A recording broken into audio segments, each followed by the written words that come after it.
I'm Dr. John Gartner. And I'm Dr. Harry Siegel. And welcome to this preview of Shrinking Trump. John and I have been doing this show since April. We have been warning the country, the public, the elites, the media about Trump's cognitive decline, his incipient dementia, as well as his severe personality disorder. But now we're taking this time for a pause as we await Trump's accession to power, which we have grave concerns about. But we're also devoting our show to thinking about how to prepare for that and how to live in this kind of situation. So on the show today, we'll be really showing a number of things, but one of them is a great cartoonist for the Washington Post who stood up to the oppression of this coming political correctness, I would call it. And we'll be talking about a Meta CEO who didn't. Right. And also, we have a wonderful guest, Pilar Jennings, a psychoanalyst, practicing Buddhist teacher, who has some wonderful things to say about how we can move forward together. Now, Profile in Courage is the great cartoonist Ann Talanace, a real institution at the Washington Post. She submitted this cartoon for publication. Now, for those of you who are just listening, it's a giant statue of Trump, and you see a bunch of billionaires kneeling, holding up bags of cash that they're giving to him while they're genuflecting. And one of those billionaires looks a lot like Jeff Bezos. There's also a dead Mickey Mouse at the bottom of the statue, referring to the ABC settlement, where they also gave bags of cash to in tribute to the king. Now, the thing about this cartoon is that, and this has never, ever happened before, Jeff Bezos, as the owner of the paper, forbid them from publishing that cartoon. Never happened before. Never happened before. And I mentioned earlier in the show Herb Bloch. Well, she's a descendant of Herb Bloch and a fantastic cartoonist. And so, one of the things that Snyder has told us to do, that all the democracy experts have told us to do, is not to at least make note when another democratic institution or guardrail falls. Okay, so we have to make note of the fact that we now have Jeff Bezos running interference for himself, but also for Trump. Now, yes. Ann Talanace did the dignified and the honorable thing. She resigned from the Washington Post. And it was a news story for about a day. One thing that I like is that a group of cartoonists in solidarity with her, let's see what they did. So Amy Siskin writes, perfect response from Ann Talanace. Quote, my colleagues have been so supportive, for which I am also so very grateful. My wonderful colleague Steve Brodner suggested that other cartoonists create their own versions of the killed cartoon, which I've included a few below. So let's look at those different versions of the same idea. Here's clearly a Jeff Bezos figure kissing the ass, literally, of this giant statue of Trump sort of tipping over. And it says after Ann Talanace in parentheses as the wording. That's Barry Blitt. Look at the next one. Steve Brodner also showing all billionaires. Actually, here we got a giant mouth. Trump's got this giant mouth, and they're pouring bags of cash into the giant mouth.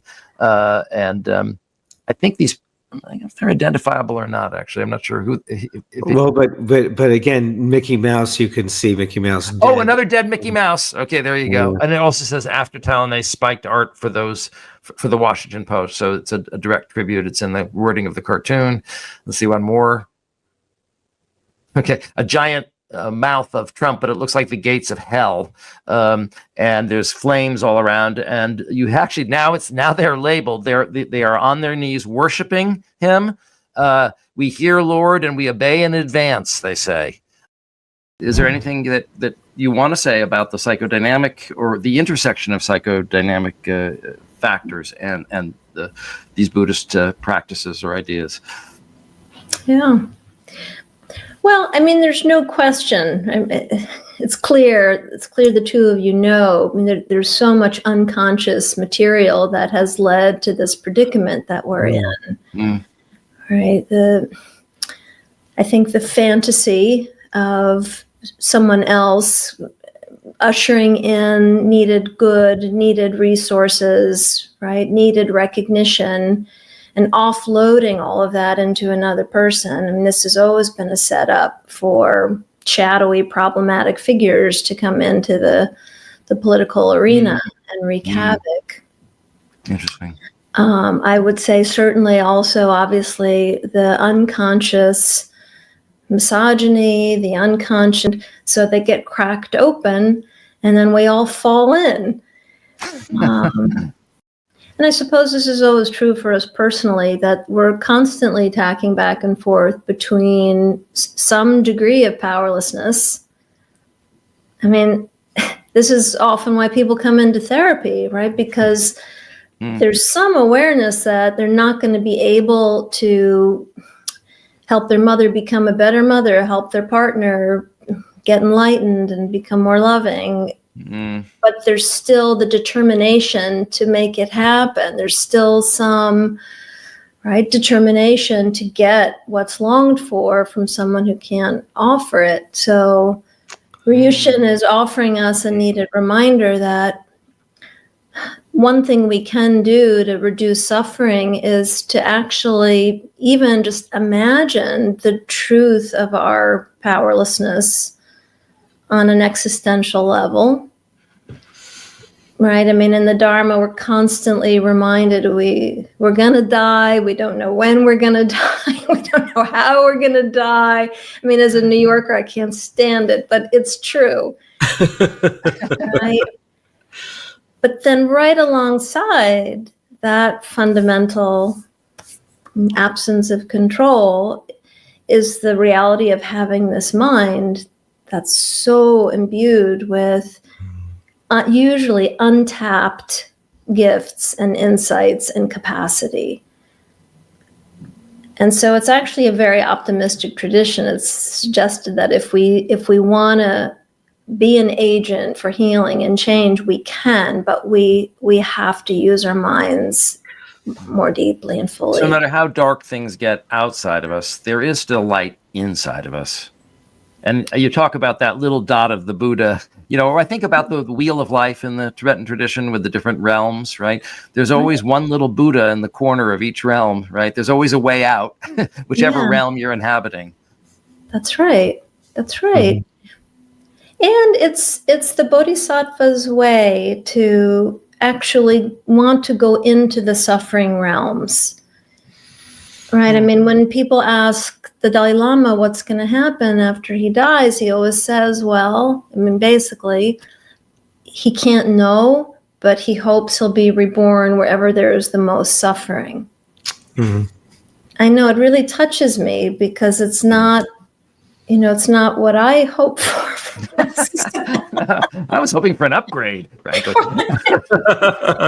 Evidence unite behind America is need and pledge to stand with victims for as long as it takes. Even Florida Republican government sent Ron DeSantis, who has often locked horns with Newsom and California in the past, especially on pandemic lockdown, offered prayers and assistance to California when disasters strike. We must come together to help our fellow American in any way we can now, DeSantis wrote on X.